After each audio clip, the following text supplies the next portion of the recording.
제가 진 성경으로는 신약 128면쯤에 있습니다.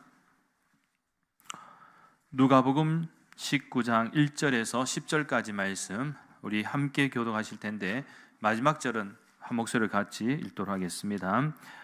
예수께서 여리고로 들어가 지나가시더라.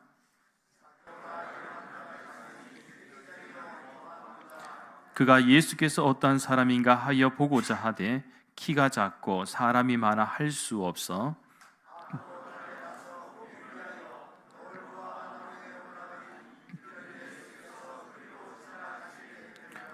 예수께서 그곳에 이르사 쳐다보시고 이르시되 삭개오야 속히 내려오라. 내가 오늘 내 집에 유하여야 하겠다 하시니, 무사람이 보고 수군거려 이르되 저가 죄인의 집에 유하러 들어갔도다 하더라.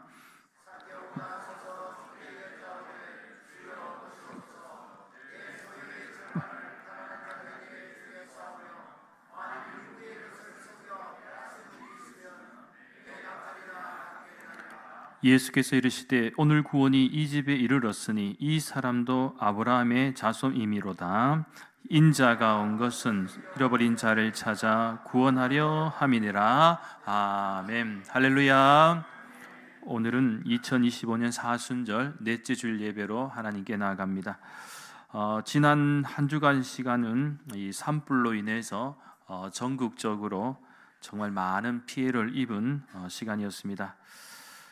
그래서 새벽 기도회 때와 수요 예배 때, 그리고 금요 애나골의 중보기도 모임 때도 또 위에서 기도를 했습니다만, 하루속히 또 피해를 입은 희생자들의 위로와 또 정부뿐만 아니라 또 여러 많은 도움의 손길들을 통해서 또 이재민들의 그 잃어버린 삶의 터전이 하루속히 잘 회복할 수 있기를 위해서 또 우리는 기도해야 할 줄 믿습니다. 그리고 보니까 또 미얀마에서 또 강도 7.7의 지진이 일어나서 또 많은 희생자들도 발생했는데, 이 자연재해 앞에서 연약한 인간의 모습을 참 이렇게 여지없이 잘 보게 됩니다. 현재 미얀마는 이 정치적으로도 내전 중에 있는 나라인데 참으로 좀 이 답답한 현실에 놓여 있습니다. 그 어떤 문제가 사건과 사고가 생기면 정부 차원에서 빨리 이렇게 조치가 취해야 되는데, 우리나라도 지금 현재 정치적으로 좀 어려운 상황에 있고, 또 미얀마도 정치적으로 어려운 상황에 또 이렇게 큰 대지진을 이렇게 경험했기 때문에, 아무튼 미얀마 땅에도 빠른 회복과 복구를 위해서도 기도해 주시기 바랍니다. 오늘은 이렇게 앞뒤 자분들과 함께 한번 인사를 나누도록 하겠습니다. 당신은 삭개오보다는 키가 큽니다. 믿으십니까? 성경에는요, 이 삭개오의 키가 어느 정도인지에 대해서 뭐 몇 센치 정도 된다라고 구체적으로 이렇게 설명하고 있지는 않지만, 분명한 것은 당시 그 유대인들의 어떤 평균 남자 키보다는 작은 것으로 이렇게 추정을 할 수가 있습니다. 그리고 뭐 지금도 그렇습니다만 중동 지역의 여자들은 그렇게 키가 평균적으로 큰 편은 아닙니다. 우리 대한민국도 조선시대 때는 서양인들이 왔을 때에, 선교사님들이 왔을 때에 일단은 키는 일본보다는 확실히 우리나라가 좀 더 크다고 인정을 했습니다. 그렇다고 막 큰 건 아니고, 그 당시에는 왜소한데 음식도 잘 먹고, 뭐 그래도 일본보다는 키가 좀 크다라고 이렇게 인정을 했는데, 지금은 우리 대한민국이 평균 키가 굉장히 높습니다. 중동 지역의 키는 상대적으로 아직은 우리보다는 좀 작다라고 볼 수가 있는데, 아무튼 이 삭개오 같은 경우에는 뭐 난쟁이 정도는 아니겠지만 정상적인 방법으로는 예수님을 볼 수가 없어서 예전 개역 성경 버전에는 뽕나무라고 이렇게 표현하고 있는데, 이 뽕나무에 올라갈 정도면 적어도 여자 평균 키와 비슷하거나 좀 더 작을 수도 있지 않을까, 뭐 추정입니다. 정확하게 재은 것도 아니지만은 아무튼 그만큼 작다라는 것이죠. 자, 그런 의미에서 오늘 이 본문의 내용은 우리가 너무나도 잘 알고 있는 이야기입니다. 특별히 삭개오, 관한 이야기는요, 이 거지 나사로와 더불어서 교회 학교 때부터 여러분 엄청나게 많이 설교를 들었던 그런 인물 가운데 한 사람이죠. 그런데요, 사실 오늘 본문의 등장인물 중에 한 사람이 이 삭개오는 정말 한 것이 별로 없어요. 그저 나무에 올라갔다가 내려온 것 외에는 한 것이 없는데 아주 유명한 인물이 되어버렸습니다. 자고 일어나니까 소위 말하는 스타가 된 것입니다. 한마디로 정말 사소한 일인데 대박이 터진 이야기입니다. 하지만 오늘 우리가 함께 말씀을 나눌 이 삭개오의 이야기가 절대로 단순하지 않는 것은 바로 예수님이 삭개오를 주목하셨다라는 사실입니다. 그런 의미에서 오늘 본문의 삭개오 이야기는 신약성경 4복음서 중에서 이 누가복음에만 있습니다. 그리고 예수님께서 맹인 거지를 고치신 후에 예루살렘으로 가시기 위해 여리고를 지나시던 도중에 일어난 사건입니다. 먼저 오늘 본문 2절과 3절 말씀에 주목합니다. 2절 3절 함께 읽겠습니다. 삭개오라 이름은 자가 있으니 세리장이요 또한 부자라. 그가 예수께서 어떠한 사람인가 하여 보고자 하되 키가 작고 사람이 많아 할 수 없어. 여러분, 삭개오는 어떤 인물입니까? 오늘 본문의 말씀에서 소개하는 삭개오는 첫째, 세리장이라는 것, 둘째는 부자입니다. 이 돈이 많다는 것이죠. 셋째는 키가 작은 사람이다. 키가 작은 사람이다. 이것은 오늘 본문에 나타난 삭개오에 대한 어떤 보이는 외관상의 어떤 모습이다라고 볼 수가 있는데, 참고로 이 삭개오라는 이름은 청결한, 의로운이라는 이름의 뜻을 가지고 있습니다. 청결하다, 의롭다. 그런데 실제적으로 삭개오가 현실에서 경험하는 바는 사람들이 삭개오를 청결하게 볼까요? 의롭다고 볼까요? 전혀 그렇지가 않네요. 이름에 지금 걸맞게 살고 있지 않다라고 당시 그 주변에 함께 살던 사람들은 그렇게 생각하고 있었다. 그도 그럴 것이 그의 직책이 여리고 지역의 세간의 책임자라는 것. 세리장은 절대로 낮은 직분은 아닙니다. 오늘날 같으면 뭐 세무서장쯤 되지 않을까 싶기도 한데 좀 지위가 있죠. 그런데 이 이름에 걸맞게 살았으면 좋겠습니다만, 또 본인은 그렇게 살려고 노력할 수도 있었겠습니다만, 그러나 그의 노력에도 불구하고 사람들의 인식은 세리장 그러면 어떻게 됩니까? 같은 유대인들로부터 세금을 거둬내서 로마에 징수하는 사람이기 때문에 많은 오해를 받고 있었다는 거예요. 생각보다 더 많이 거두어서 자기는 좀 남겨 먹고 또 로마에 이렇게 갖다 바치는 것, 마치 민족의 반역자처럼 그렇게 인식을 했기 때문에 비록 돈은 많았으나 동족으로부터 어쩌면 버림받은 고독한 존재였다는 것입니다. 그러니까 삭개오는 부와 사회적 지위에도 불구하고 내면의 공허함을 가지고 있었습니다. 그리고 그는 물질적인 풍요로움으로는 채울 수 없는 영적인 갈망도 가지고 있었습니다. 아무튼 이러한 현실 가운데 있는 삭개오는 예수님의 소식을 들었고 아마 예수님이 어떤 분이신지에 대한 호기심을 가지고 있었다라는 것입니다. 그래서 그가 할 수 있었던 행동은 멀리서나마 예수님을 지켜보는 것이었습니다. 4절 말씀입니다. 앞으로 달려가서 보기 위하여 돌 무화과 나무에 올라가니 이는 예수께서 그리로 지나가시게 되미러라. 사실 모든 인간에게는 두 존재가 있습니다. 하나는 나라는 보이는 모습, 여러분이 겉모습이죠. 여러분의 겉모습은 다 우리가 눈으로 볼 수 있는 것이죠. 그리고 또 다른 하나는 무엇입니까? 볼 수는 없지만 내 속에 또 하나의 내가 있다는 것이죠. 내가. 이걸 속사람이죠. 예를 들면 나라는 겉모습은 웃고 있지만 내 안에 있는 또 하나의 나는 울고 있을 때가 있습니다. 그렇지 않습니까? 우리가 사람을 볼 때에도 많이 오해하는 부분이 있어요. 그냥 겉모습만 보면 쉽게 속마음을 알 수가 없을 때가 많지요. 웃고 있지만 속으로는 울고 있는 그런 마음을 우리는 그까지 발견해내기가 정말 어렵습니다. 그렇게 오늘 본문에 등장하는 삭개오 속에도 또 하나의 뇌가 있다라는 것. 발음이 뇌로 들립니까? 뇌로 들립니까?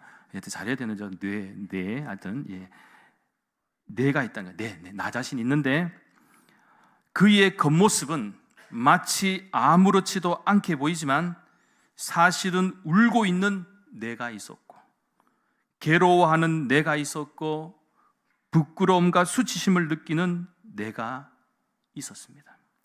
그런 삭개오가 예수님에게로 갔습니다. 분명한 것은 외롭고 고독한 존재였던 삭개오는 예수님이 어떤 분이신지를 알고 싶어 했습니다. 그래서 키가 작았던 그가 할 수 있는 방법이 뭐냐? 바로 돌 무화과 나무로 올라가는 것이었죠. 참고로 개역 개정, 우리가 현재로 우리가 읽고 있는 개역 개정에는 돌 무화과 나무로 되어 있습니다만 개정 앞에 그 개역 성경이라고 하죠. 그 개정 성경에는 뽕나무라고 이렇게 표현하고 있는데 사실은 그것을 이제 조금 번역상 보면서 조금 더 이렇게 더 정확하게 수정을 했다고 볼 수가 있는데 어떻게 보면 뽕나무하고 돌무화과 나무는 조금 비슷한 식물로 보는 관점도 있고 같은 걸로 그냥 이해하는 부분도 있다는 것입니다. 아무튼 유대 지역의 이 돌무화과 뽕나무는 그냥 쉽게 비슷한 나무다라고 이렇게 이해하는 것이 좋을 것 같습니다. 자, 그런 의미에서 이 돌무화과 나무는 어떻게 보면 삭개오에게 구원의 기회를 만들어준 희망의 나무와도 같았습니다. 오늘 본문 5절 말씀에 주목합니다. 5절 말씀은 함께 읽겠습니다.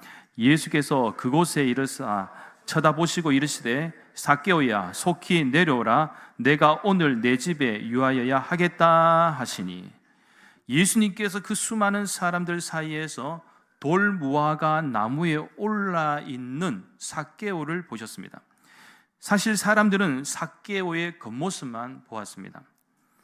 하지만 예수님은 삭개오의 외롭고 갈급한 심령을 보았습니다. 아마 사람들은 나무에 오른 삭개오를 보면서 이제는 별짓을 다 한다고 이렇게 생각했을지도 모릅니다. 그러면서 비웃었겠죠. 그러나 예수님은 삭개오야 속히 내려오라 라고 말씀을 하셨습니다. 이때 삭개오가 얼마나 놀랐겠습니까? 아니, 나는 예수님을 만나본 적도 없고, 그죠? 또 오늘 처음 이렇게 멀리서나마 봤는데 예수님이 나의 이름을 알고 있다는 거, 여러분 얼마나 놀랐겠습니까? 그런데 오늘 보면 6절 말씀에 하면요, 삭개오는요 이 놀람을 넘어서 너무나도 즐거워하면서 주님이 나의 이름을 불러주니까 너무 기쁜 거예요. 너무 즐거운 거예요. 순식간에 나무에 올랐던 부끄러움과 수치심은 그냥 다 사라지고 급히 나무에서 내려옵니다. 그리고 예수님을 영접합니다. 결국 이러한 삭개오의 호기심과 간절함이 예수님의 마음을 움직였습니다. 그렇게 여기서 우리가 깨달을 수 있는 교훈은 예수님을 만나려면 예수님의 마음을 움직일 만한 행동이 필요하다라는 사실입니다. 예수님은 수많은 사람들 중에 바로 돌무화과 나무 위에 있는 삭개오에게 집중하셨습니다. 한마디로 다른 사람들보다 삭개오가 튀었다. 행동이 어떻게 보면 튀었다. 누구도 부끄럽고 좀 수치스러울 수도 있기 때문에 오르지 않는 나무를 삭개오는 그래도 용기를 내어서 올랐다는 거죠. 의도한 바는 아니었지만 예수님이 주목하셨기 때문에 아무튼 성공했다는 겁니다. 그리고 예수님은 내가 오늘 내 집에 유하여야 하겠다라고 말씀하셨는데 오늘 보면 7절 말씀에 의하면 당시 유대인들의 반응은 그렇게 호의적이지가 않았습니다. 죄인의 집에 들어갔다. 예수님이 이 죄인의 집에 들어갔다라고 이렇게 수군거렸다는 것. 아마 사람들은 예수님의 마음을 이해할 수가 없었을 겁니다. 율법과 의를 외쳐온 유대인들의 놀람과 질투에 섞인 불평이 엿보이는 대목입니다. 그러나 여기서 우리는 예수님의 마음을 엿볼 수가 있습니다. 왜 하필 다른 사람들이 싫어하고 죄인처럼 취급받던 사람인가? 그 이유는 바로 예수님은 삭개오와 같이 버림받은 사람들을 찾아가는 것이 곧 하나님의 일이었으며 예수님께서는 그 일을 위해서 이 땅에 오신 것입니다. 그렇게 예수님의 부르심에 너무나도 감격한 삭개오는요, 폭탄과도 같은 결코 쉽지 않은 선언을 하게 됩니다. 8절 말씀입니다. 이 부분도 역시 함께 읽겠습니다. 8절 말씀. 삭개오가 서서 주께 여짜오되 주여 보시옵소서, 내 소유의 절반을 가난한 자들에게 주겠사오며 만일 누구의 것을 속여 빼앗은 일이 있으면 내 갑절이나 갚겠나이다. 아멘. 여기서 우리는 무엇을 느낄 수가 있습니까? 예수님께서는 단지 삭개오의 집에 거하시겠다라고 말씀하셨습니다. 그런데 지금 이 삭개오의 모습은 그 말씀 한마디로도 은혜 받고 감동받은 사람의 모습 그 자체였습니다. 왜 그렇습니까? 삭개오가 이렇게 기뻐하고 감동받은 이유가 무엇입니까? 삭개오는 그동안 그 어느 누구도 그를 진심으로 가슴 깊이 있는 그 진심 어린 마음을 나눌 수 있는 그런 사람이 없었는데 예수님께서 그런 자신을 알아봐 주시고 관심을 가져주셨기 때문입니다. 그러니 얼마나 기뻤을까요? 그러면서 저는 한번 생각해 봅니다. 인생을 살면서 가장 기쁜 순간이 언제일까? 많은 것을 떠올릴 수가 있겠지만 저는 내가 정말 힘들고 어려울 때 나를 위로해주고 힘이 되어주는 사람이 있다면 정말 기쁠 것 같습니다. 반대로 정말 힘든 상황에 놓이는 그 사람이 그 순간 나를 떠올리며 나를 생각할 때에 정말 기쁠 것 같습니다. 그럴 때 내가 인생을 헛되게 살지 않았구나 하는 생각이 들지 않겠습니까? 그렇게 여러분, 교회에서 성도들이 신앙생활 한다는 것이 무엇입니까? 하나님의 하나님이 주시는 하늘의 위로도 우리가 필요하지만 우리가 성도 안에서 하나된 공동체를 이렇게 우리가 만들어 간다는 것은 무엇을 의미하느냐? 교회에서 성도들이 서로를 위해서 기도해 주는 것을 어려워하지 마시기 바랍니다. 생각보다 서로를 위해서 기도해 주는 것이요, 얼마나 큰 힘과 위로가 되는지 모릅니다. 간혹 어떤 분들은 내 기도 제목이 너무 부끄러워서 오픈하기를 주저하는 분들이 꽤 많습니다.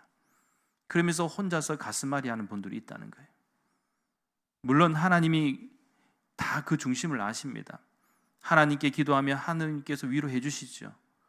그래도 하나님께서 우리 대구 난강교회라는 공동체를 세워주신 이유가 있다는 거예요. 그것은 성도가 서로가 서로를 위해서도 기도하라는 거예요. 그럴 때 역사가 일어납니다. 놀라운 은혜가 일어난다는 거예요. 은혜의 역사가 있다는 거예요. 그렇습니다. 우리는 모두 겉모습은 강해 보이지만 속사람은 지극히 연약한 사람들입니다. 그렇게 우리가 예수님을 잘 믿고 있다고 자부하며 살아갈 때도 여러분, 우리는 가끔씩 흔들릴 때가 있잖아요. 이유가 있다면 때로는 전혀 예상치 못했던 환경과 상황, 그리고 고난과 고통 가운데 어려움이 다가올 때 우리의 마음이 고정되지 못하기 때문입니다. 한번 생각해 보십시오. 우리들이 어떠한 고난 가운데 처해 있을 때 그것이 질병일 수도 있습니다. 그리고 경제적인 어려움일 수도 있습니다. 또한 공부에 있어서도 원하는 대학이나 또 진학에 실패할 때도 그렇고요. 나아가 사업이나 직장 생활에서의 실패도 그렇습니다. 뿐만 아니라 인간관계에 있어서도 마음의 상처를 받아 정신적으로 힘들어하거나 그 외에 각자마다 예상치 못한 어떤 고난이나 역경, 어려움과 위기에 처해 있을 때 여러분은 흔들리지 않을 자신이 있으십니까? 연약한 인간의 본성으로 볼 때는 절대로 쉽지가 않다는 것입니다. 마찬가지로 오늘 우리 시대에는요, 삭개오들이 많습니다. 그런 삭개오들이 가면을 쓰고 살고 있습니다. 하지만 모든 것을 갖추고 행복하게 웃어도 공허함과 외로움이 있습니다. 이런 삭개오에게 예수님은 부르셨습니다. 그리고 부르심을 받은 성도들도 꼭 기억해야 할 바는 신앙생활에는 인내가 필요하다는 것입니다.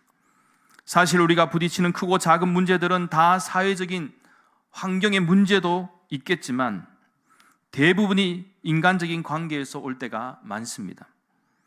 가정에서도 그렇고 교회에서도 그렇고 직장과 같은 일터에서도 그렇습니다. 그럴 때 우리가 할 수 있는 최선이 무엇이냐? 바로 나의 자존심을 내려놓는 것입니다. 생각보다 우리의 믿음이 자라지 못하는 것은 자존심 때문일 때가 많습니다.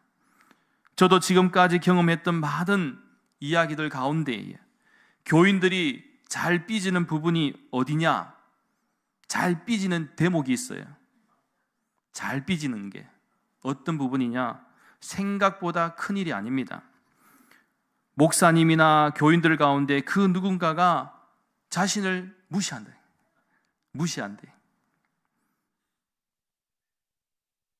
실제적으로 그렇게 생각하는 사람들 많지는 않죠. 그렇게 함부로 생각하는 사람 많지는 않지만 스스로가 오해하기도 하고 자존심 때문에 좀 신앙생활 행복하게 했으면 좋겠는데 그 자존심 때문에 기쁨을 잃을 때가 많다는 거예요. 그래서 간혹 자존심이 강한 목사님들 가운데는 그것을 견디지 못하고 자주 목회지를 옮기기도 합니다. 하지만 옮길 때마다 상처를 주고 상처를 남기게 된다라는 사실이죠. 교인들도 마찬가지입니다. 한 번도 교회를 옮기지 않는 분들 가운데는 그래도 나름대로 신앙생활 잘 적응하고 정착을 합니다만 그렇지 못하고 교회를 옮기는 사람은 한 번이 아니라 2번도 가능합니다. 3번도 가능합니다. 여러분, 고정되지 못하고 내 마음이 자꾸 흔들린다 해서 있어야 할 자리에 있지 못하고 방황하고 떠돌면요, 더 잘할 것 같아도 절대로 정착할 수 없는 거예요. 그렇게 좀 자존심이 상하고 수치스러워도요, 삭개오처럼 뽕나무, 즉 돌무화과 나무 위에 올라가 있어야 합니다. 올라가면 주님이 나의 이름을 부르실 때가 있습니다. 마지막으로 오늘 본문 9절과 10절 말씀에 주목합니다. 역시 9절 10절 말씀 함께 읽겠습니다. 예수께서 이르시되 오늘 구원이 이 집에 이르렀으니 이 사람도 아브라함의 자손이로다. 인자가 온 것은 잃어버린 자를 찾아 구원하려 함이니라. 아멘. 그렇습니다. 삭개오는 누구냐? 우리가 앞에서 삭개오가 누구냐는 것을 딱 설명하고 있었습니다만 예수님은 삭개오를 어떻게 정리했습니까? 정의를 합니까? 한마디로 잃어버린 자다. 그는 부자였고 세리장이었으며 사람들이 부러워하고 있는 모든 것을 가진 자였습니다. 그런데 예수님께서는 삭개오를 어떻게 정의합니까? 잃어버린 자다. 그는 물질을 얻었으나 영적으로 갈급함이 있었기에 진정한 평안이 없었으며 관직은 높으나 민족 반역자이기에 언제나 외롭고 괴로웠던 인생이었습니다. 그런 그에게 예수님은 잃어버린 자라고 말씀을 하셨는데 여기서 잃어버린 자란 저주받고 파멸에 있을 처지에 있는 그런 사람이다라는 뜻이 아닙니다. 예수님이 여기서 잃어버린 자라고 말씀하신 것은 언제든지 돌아올 수 있는 자, 그러나 단지 잘못된 위치에 서 있는 자라는 의미를 담고 있다는 거예요. 삭개오는 단지 어쩔 수 없이 잘못된 위치에 서 있을 수밖에 없던 사람이었다.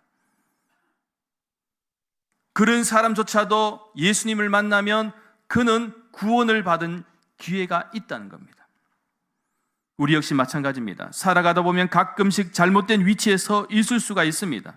우리 역시 죄인이고 예수님 앞에서 잃어버린 존재였기에 그럴 수 있습니다. 그러나 중요한 것은 잘못된 위치에서 언제나 돌아서는 것이 중요합니다. 삭개오처럼 예수님께로 돌아서면 놀라운 회복과 구원의 은혜가 있게 될 줄 믿습니다. 삭개오는 새로운 삶을 살기로 결심했습니다. 소유의 절반을 가난한 자에게 주겠다고 결단함으로써 무엇을 발견했습니까? 그동안 그가 발견하지 못했던 게 있습니다. 이렇게 선포함으로써 그는 잃어버린 이웃을 발견했습니다. 단절되었던 이웃을 발견했습니다. 이제까지 그가 본 이웃은 자기의 삶을 위한 착취의 대상이었으며 또 그 사람들이 그저 나를 비판하고 나를 혐오하는 사람들로 이해하면서 그렇다면 나도 그 사람들과 상종을 하지 않겠다고 단절했던 외로운 사람의 모습이었습니다. 그런데 이제는 그들의 아픔을 같이 아파하며 사랑하고 돌보아 주어야 할 대상으로 바뀌게 된 것입니다. 그뿐이 아닙니다. 그는 민족의식까지도 다시 찾았습니다. 예수님께서 이 사람도 아브라함의 자손이라고 말씀하실 때에 얼마나 감격스러웠을까요? 결국 그는 이제까지 자기 민족과는 전혀 무관하게 현실적이고도 이기적인 삶을 살았던 것을 뉘우치고 예수님과 사람들 앞에서 4배를 갚는 보상의 삶을 살기로 결심하였던 것입니다. 사랑하는 여러분, 오늘 이 시간 저와 여러분은 잃어버린 자를 찾아오신 예수님 앞에 어떤 결단을 내리시겠습니까? 다시 한번 하나님의 말씀 앞에서 나 자신을 돌아보고 연약하고 부족했던 믿음의 모습과 또 결단이 있었다면 회복하고 잘못된 위치에서 다시 돌아서는 놀라운 은혜가 저와 여러분에게 있기를 간절히 소망합니다. 그리고 오늘 우리 시대 예수님을 알지 못하는 수많은 삭개오를 구원하는 일에 앞장설 수 있는 은혜와 축복이 저와 여러분에게 있기를 예수님의 이름으로 간절히 축원합니다. 기도드리겠습니다. 거룩하신 하나님 감사를 드립니다. 우리의 삶은 늘 고단하고 힘들고 또 기쁨보다는 슬픔이 많을 때가 있습니다. 항상 행복하기보다는 잃어버린 자의 모습으로 살아갈 때가 많습니다. 삭개오에게 찾아오신 예수님, 오늘 저희들에게도 찾아와 주시옵소서. 그래서 저희들의 상한 심령을 회복시켜 주시고 언제나 하나님의 말씀 안에서 잘못된 위치에서 돌아서게 하여 주시고 예수님과 동행하는 복된 믿음의 삶과 결단도 허락하여 주시옵소서. 그래서 구원받은 인생으로 살아가는 데 부족함 없게 하여 주시고 무엇보다 오늘 우리 시대 예수님을 알지 못하는 수많은 삭개오들이 주님을 영접하고 구원의 은총을 받는 놀라운 기쁨과 축복이 있게 하여 주시옵소서. 감사드리며 모든 말씀 거룩하신 예수님의 이름으로 간절히 기도하옵나이다. 아멘.